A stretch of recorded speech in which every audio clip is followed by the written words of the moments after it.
y necesitamos animar a otras.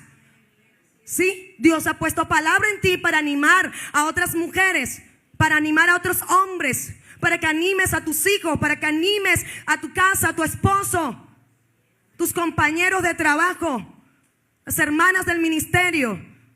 Todos somos instrumentos del Señor para animar.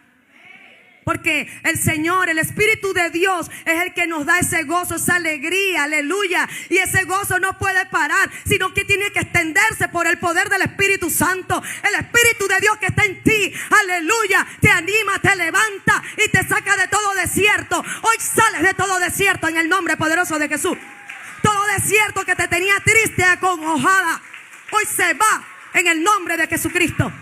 Fuera toda tristeza, fuera la apatía, fuera la debilidad, fuera, no tiene poder en mí. En el nombre poderoso de Jesús.